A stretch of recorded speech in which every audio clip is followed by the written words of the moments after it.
ലെബനനിൽ Israel കരയുദ്ധം തുടങ്ങിയതിന് പിന്നാലെ പശ്ചിമേഷ്യയിൽ യുദ്ധകാഹളം. ഇസ്രയേലിലേക്ക് ഇറാൻ മിസൈലുകൾ വർഷിച്ചു. ഇറാന്റെ ആക്രമണത്തിൽ ശക്തമായ തിരിച്ചടി നൽകുമെന്ന് ഇസ്രയേൽ വ്യക്തമാക്കി. ഇറാന്റെ മിസൈൽ ആക്രമണത്തെ ഇസ്രയേൽ സമർത്ഥമായി ചെറുത്തതായി അമേരിക്ക വ്യക്തമാക്കി. അമേരിക്കയിൽ നിന്ന് മധു കൊട്ടാരക്കര ഏറ്റവും പുതിയ വിവരങ്ങളുമായി ചേരുന്നുണ്ട്. മധു, ഇറാന്റെ തിരിച്ചടി ഉണ്ടാകും എന്നുള്ള സൂചന നേരത്തെ തന്നെ ഉണ്ടായിരുന്നു. അതിന്റെ ഭാഗമായി പശ്ചിമേഷ്യയിൽ അമേരിക്ക അടക്കം ജാഗ്രത പുലർത്തുന്നതും കഴിഞ്ഞ ദിവസങ്ങളിൽ നമ്മൾ കണ്ടിരുന്നു. ഇപ്പോഴത് സംഭവിച്ചിരിക്കുന്നു.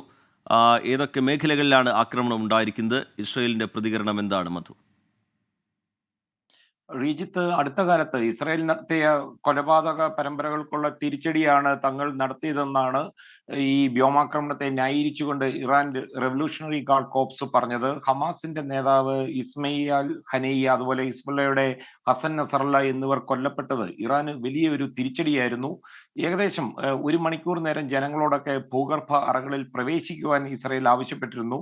ഇറാൻ ഏത് സമയവും ഒരു ആക്രമണം നടത്തുമെന്ന് അമേരിക്കയ്ക്ക് മിലിറ്ററി ഇന്റലിജൻസ് രാവിലെ തന്നെ ലഭിച്ചതിനെ തുടർന്ന് US പ്രസിഡന്റ് ജോ ബൈഡനും വൈസ് പ്രസിഡന്റ് കമലാ ഹാരിസും വൈറ്റ് ഹൗസിൽ തന്നെ നിന്ന് ഈ ദേശീയ സുരക്ഷാ കൗൺസിൽ ടീമിനോടൊപ്പം സ്ഥിതിഗതികൾ വിലയിരുത്തുന്നുണ്ടായിരുന്നു.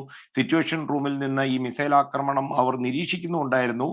ഇതുവരെ ഒരു പാലസ്തീൻ പൗരൻ കൊല്ലപ്പെട്ടതൊഴിച്ചാൽ ഈ വ്യോമാക്രമണത്തിൽ ആളപായം ഒന്നും ഉണ്ടായതായിട്ട് ഇതുവരെ റിപ്പോർട്ടുകളില്ല. ഈ മിസൈലുകൾ മിക്കതും പ്രതിരോധിച്ചതായിട്ടാണ് ഇസ്രായേൽ പറയുന്നത്. ഈ ഭൂമിയിൽ പതിച്ച പലതും നേരത്തെ റിജിത്ത് ചോദിച്ച പോലെ മധ്യ ഇസ്രായേലിലും തെക്കൻ ഭാഗത്തുമായിരുന്നു.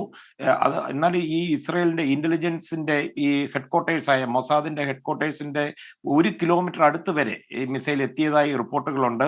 ഇറാൻ ഇന്നലെ രാത്രിയിൽ കാണിച്ചത് ഏറ്റവും വലിയ മണ്ടത്തരമാണെന്നാണ് ഇസ്രായേൽ പ്രധാനമന്ത്രി ബെഞ്ചമിൻ നെതന്യാഹു ഇതിനോട് പ്രതികരിച്ചിരിക്കുന്നത്. വ്യോമാക്രമണത്തിന് കനത്ത തിരിച്ചടി നൽകുമെന്നും നെതന്യാഹു പറഞ്ഞിട്ടുണ്ട്. ഇറാനിലെ ഭരണകൂടത്തിന് ഈ ഇസ്രായേലിന്റെ കപ്പാസിറ്റിയെ പറ്റി മനസ്സിലാകുന്നില്ലെന്നാണ് നെതന്യാഹു പറയുന്നത്. ഇറാന്റെ ആക്രമണത്തെ എന്നാൽ നിസ്സാരവൽക്കരിച്ചുകൊണ്ടാണ് US പ്രസിഡന്റ് ജോ ബൈഡന്റെ പ്രസ്താവന വന്നത്.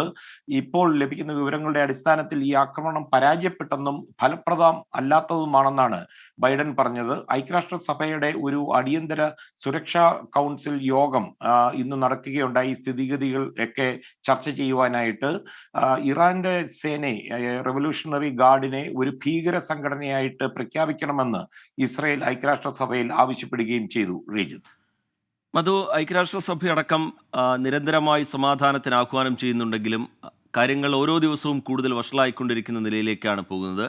ഇന്ത്യ അടക്കമുള്ള രാജ്യങ്ങൾ പുതിയ സാഹചര്യത്തെ നോക്കിക്കാണുന്നത് എങ്ങനെയാണ് മധു?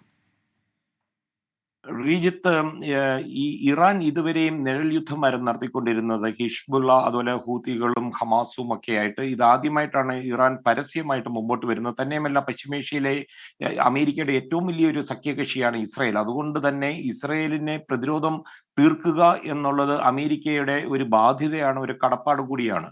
ഇവിടെയാണ് ഇന്ത്യ ഉൾപ്പെടെയുള്ള രാജ്യങ്ങൾക്ക് ഒരു നിർണായക പങ്ക് വഹിക്കാൻ കഴിയുന്നത്. പ്രത്യേകിച്ച് ഇന്ത്യൻ പ്രധാനമന്ത്രി നരേന്ദ്രമോദിയുമായിട്ട് ഏറെ അടുപ്പം പുലർത്തുന്ന ഒരു നേതാവാണ് ജോ ബൈഡൻ. അതുകൊണ്ട് തന്നെ ഇന്ത്യക്ക് ഒരു പക്ഷേ ഇതില് ഒരു നിർണായക പങ്ക് വഹിക്കാനും ഈ സംഘർഷാവസ്ഥ താഴേക്ക് കൊണ്ടുവരാനായിട്ടും പറ്റും.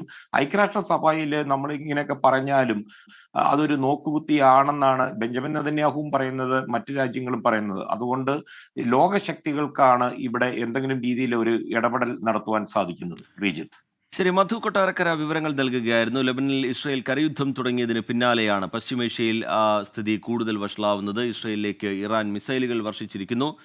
ഇറാന്റെ ആക്രമണത്തിൽ ശക്തമായ തിരിച്ചടി നൽകും എന്ന പ്രതികരണമാണ് ഇസ്രയേലിന്റെ ഭാഗത്തു നിന്നുണ്ടാവുന്നത്. മധു കൊട്ടാരക്കര വിവരങ്ങൾ നൽകുകയായിരുന്നു.